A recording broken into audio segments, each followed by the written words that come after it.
Hey everyone, I'm here at InSites Consulting. This is a fantastic company. I used to work here for 12 years and one of the founders is Joeri van den Bergh. He's one of the founders and also still managing partners of InSites. And next to his role as a partner here, he is also one of the experts in the world in terms of the new generations. He wrote a bestseller and a global award-winning book called How Cool Brands Stay Hot.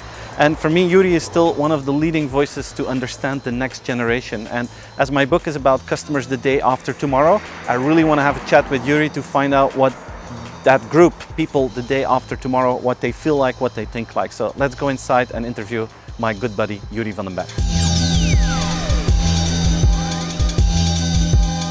Okay, Joeri, thanks for helping me out with the new book, Customers the Day After Tomorrow. I'm very glad that you wanted to make some time because you are the expert about next gen and how next generations buy stuff and how they look into marketing and stuff like that. So if I would ask you, the customer the day after tomorrow, and you would have to describe that to future generation, how would you do that? Oh, it's a good question. Not one easy to respond to. I think the next generation of consumers, the way I define it, is people aged below 36. Okay. So we call it Generation Y or the millennials. Okay. They have been raised in a different way than previous generations, and I'm part of the previous generation myself, Gen X. When we were consumers, we were, let's call it, the first generation that had the ability to buy all these cool US foreign brands, and it made us very eager to buy our coolness by actually using the right type of products. So now we go back 20 years in time. Yeah. When I was young, it was all about selecting the right products to belong to a group of people that was using the same brand, the same product. For your personal identity, okay. For your lifestyle. Actually, the brands were defining your lifestyle. Okay. If I compare that to today, you see that today it's the people that are the brands. It's not the brands anymore. Because they have been raised in different times, there's so much availability of different products, branded, non-branded products. There's so many choices, and they have learned from their parents that it's all up to them. They're in charge. They can decide whatever will happen in the household, at home. At school, they've learned to be more extrovert, to take their own responsibilities. Okay. So that's the way this new generation is also looking at brands. They're not just buying brands, they are demanding things from brands. They're in the driver's seat. I think that's a huge difference. Okay, and what does that, if you think about marketing for the X generation, then it was advertising, commercial, showing off beautiful people using beautiful products. Yeah. What does this mean for marketing towards this new generation then? Well, it means, Steven, that it doesn't work that way anymore because the brands that are portraying coolness or trying to show off coolness, per definition, are uncool to this new generation, because only the ones who are not cool are showing that type of behavior. Okay. So it comes back to letting consumers in and letting the consumer decide, actually, the new generation, what to do with the brand. And it's only cool when I say, or not me, but when the young generation says, okay, this is a cool brand, I like it because of this, that, and that. And so it's more about not top-down communication, but communicating not just at the same level, but asking your target groups to communicate about you when they think it's cool. Okay, and do they still get influenced by certain things, or is that impossible to influence them in their decision making? Yeah, what we see is that they're certainly influenced by influencers, but the influencers today are not the traditional marketing campaigns or not the celebrities even used in commercials, at least. So it's more people like them, peers, you could say, of the same age, who often suddenly came out of nowhere and started their own YouTube channel from they were only 8 years old, become popular, and then start promoting at a certain point certain products or certain brands, or just giving some suggestions on how you can use brands or when you can use brands. And so the new influencers are actually people who are the same age or like them, could be the boy or girl next door, and that's also portrayed in the way they are consuming media. So they're, as you know, they're watching their tablets, they're watching YouTube, and they see many different types of influencers when compared to 10 years ago, when everyone was watching the same TV shows and the advertising within the programs. Yeah. So today it's more about finding relevant people that have an influence, but, and that's the real challenge, is that it's not just these 1 or 2 or 5 big YouTube stars. It could be anyone surrounding the consumer today. So it's more about finding micro-influencers, people that are seen as relevant to your product, to your brand, and involving them in your marketing to spread the message about your brand. Okay. And that works, as a marketeer, if you reach out to those vloggers or Instagram celebrities, the buyers or the other consumers, they don't get that marketing is pushing them to maybe promote something. Is that a trap to fall into as a marketer? It could be a trap. Of course they get it. I think the best vloggers are the ones who are very open and transparent about the fact that they're actually, like, this vlog is sponsored by brand X or Y. So when it's in the open, when it's transparent, it's not really a problem for the next gens. The trap is that it's not so simple just to give some money to some vloggers and then say, now spread my brand message. One, the real successful ones won't be interested in that way.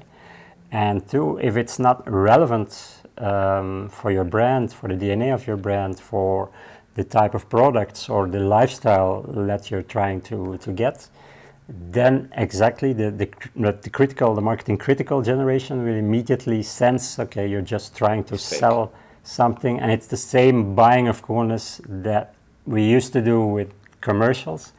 That won't work. If it's fake, it won't work. And if you look at product services, what are like the key benefits or the key things that the next generation find really important when they buy something? Well, I think it's still finding a brand that's very close to my own interests. Okay. So I call it the self-identification attribute of brands. It means the brand is like a mirror to me. It reflects the passions, the interests that I'm having. The only difficulty is young people 10 years ago used to have the same 5 types of lifestyles or interests. Yeah. Today it's like a wide bunch, so a crazy variety of different lifestyles and micro interests and micro passions. Yeah. So especially for multinationals that used to define, like, oh, brand X is always involved with sports, brand Y is always sponsoring music. Today doesn't make sense anymore because there's so many brands, there's so many micro passions, and you need to be relevant in every aspect of the lifestyle of millennials or next gens. So it's more about adapting your tone of voice and even your brands, the brands you choose at certain touch points, rather than spreading one message or targeting one lifestyle. Does that also mean that the concept of segmentation becomes less relevant and that it's more about hyper-personalization towards this group, and that you should stop thinking in segments as a marketeer today? Yeah, I fully agree. Defining segments became very, very difficult because one next gen today is different when he would be here with us in this context, at this moment, in this mood, in this location. When he's on a music festival with his friends, he will need other things, other brands even. Yeah. So segmenting just on one lifestyle or even age is not the real thing to do. Today it's more about defining different micro passions that are in line with what could be interesting to your brand, and then translating that in a conversation with the consumer that is relevant in that specific moment, in that location, with that specific brand or sub-brand or different brand. Okay. Do you have an example of companies that are doing a good job in that? Well, I think one of the brands that I spoke to recently, or companies, was AB InBev. Okay. And they explained that they switched from, for instance, when they sponsor a music festival, instead of covering the whole music festival with one brand, they will do it more below the line, and even with the same brand use like different point of sales material that is more in line with the environment, with the type of music that is playing on a certain stage. So they really understand that they should adapt rather to the context at the moment, to the type of people that will be there, but also to the mood in which people are, because people will switch from one stage to the other stage. So it's often the same people, but they have other needs, they have other feelings at that time. And the brand should be hyper adaptive to that and change the way they communicate, even change the type of brands that they're selling at that point. I think that's a good example.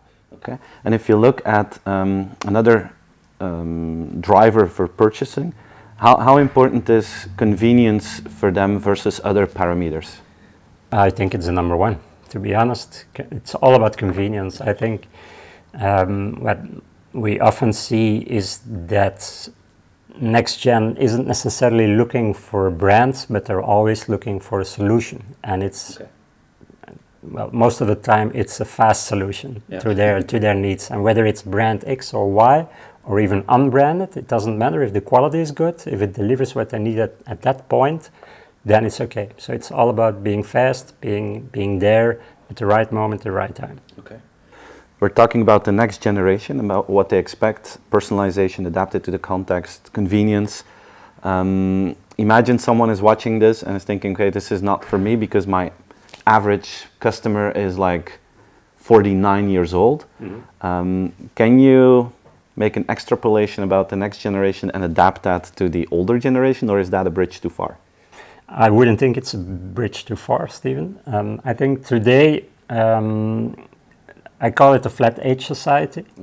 What we see is that on one hand, the younger people are growing up faster, which means they are adapting the behavior of their parents because they want to grow up faster. On the other hand, the parents, and that's the Peter Pan effect, they want to stay young forever.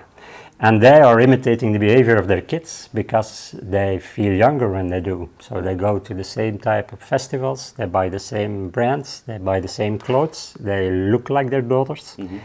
And it means that the difference between age groups is disappearing. Because if the younger imitate the old and the old imitate the younger, then it means that everyone is pretty much doing the same type of behavior. So what we often see in our research is, let's take messaging, for instance, or messenger apps. When we see this rising like a couple of years ago, like Facebook Messenger and WhatsApp, we know that in a couple of, it used to be years, but today it's a couple of months, all the generations will also start using these apps and the same tools. Not just because they want to imitate the young, but also because it's often their only way to communicate with their kids. So it means that the differences between different age groups are really disappearing. And so when it comes to finding fast solutions, I think the age of impatience is something that all generations today feel. And it's a paradox, you could say, because people have more free time than they used to have. And thanks to automation of a lot of tasks in the household, we have many more time to spend with our kids or to do the things we like to do. But on the other hand, we are very impatient, and we want to have like high level experiences in everything we do, not just at work, but also on holidays. We want to experience a lot. We want to see the entire country in 5 days. Every weekend needs to have a certain goal and certain achievements. So to save time to be able to have more this exploration of life or this experience in life, we want to cut on the tasks that can be automated. We don't want repetitive tasks. And of course, buying household products or groceries, it's quite boring. Repetitive. It's often boring, or a certain part of shopping is boring. So if we can save time, then for every generation, it's definitely the way to go. Well, it must be really challenging for brands now because we're getting used to all these new experiences so fast. I saw someone using Uber the other day, and actually it's a piece of magic. You push a button and a car shows up, but people were complaining that Uber said it would take 3 minutes and it took 3 minutes and 30 seconds, and the car parked 100 meters further than where they were. They say, what the hell's wrong with this service today? Huh? They made 2 huge mistakes, and then you think, hey, this was magic 2 years ago. Now we're complaining that there's like this very tiny difference. I wonder how brands will deal with this and how they can catch up, especially not the technology platforms, but all the others. I have the feeling that they're at a lower level at this moment. Do you have any idea how they deal with that, certain companies that you've seen with that rat race of increasing expectations of users? Yeah, the expectations are certainly rising. I think there is an end and a limit to how far you can go in being there, like in a snap, and offering the service like in a split second. There are limits, and perhaps consumers have to learn that they're getting used to a service level that's above expectations or above what people can really deliver. So I guess at a certain point I will understand, like, apart from having a fast delivery of services, it's also about quality. And something that is fast is not always the best quality. So I think it will be a trade-off between do you really need to buy this online and get it delivered within 1 hour, or I don't need it before the weekend, so I can wait 2 days and get something delivered, of which I'm sure that it's good. So I think that will be one consumer reaction. What we see on the other hand is that the conversation is important. It's about managing expectations, right, in delivering services.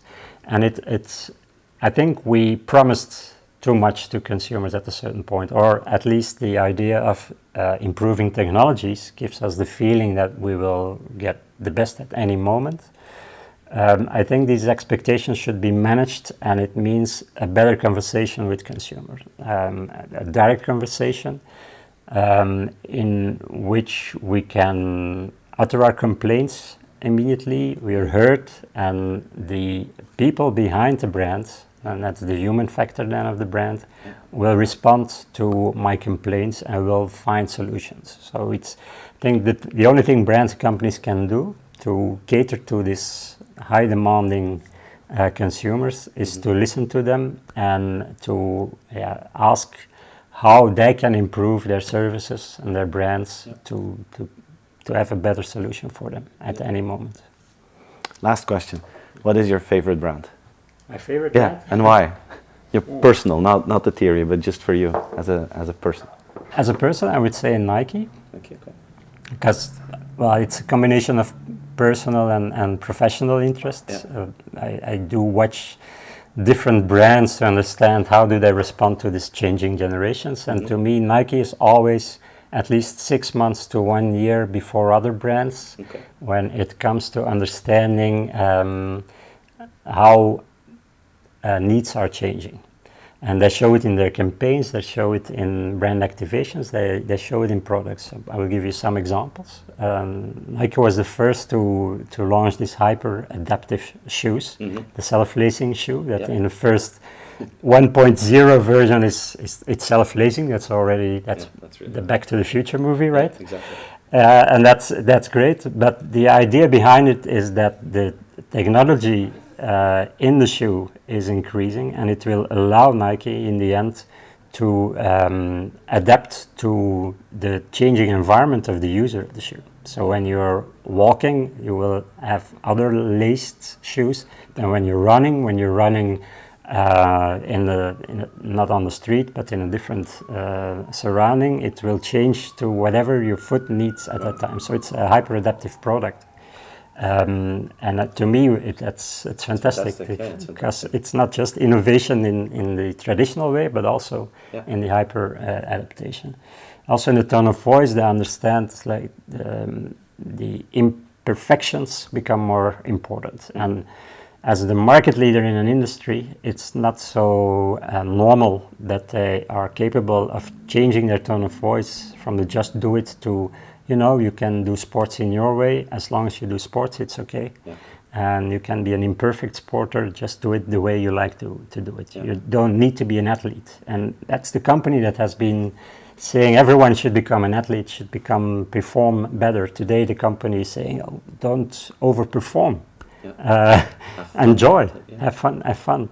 And it's one of the companies that really understand what's changing in society. They also did the whole series of YouTube videos all related to the time issue. Yeah. Save time by not going to Facebook, for instance, or social media. We summarize what's happened on your social media, and during this 45 minutes that you saved, you can go for a run. So I think they're doing some great campaigns as well. Fantastic. Thank you very much, Joeri. I appreciate the time and the input.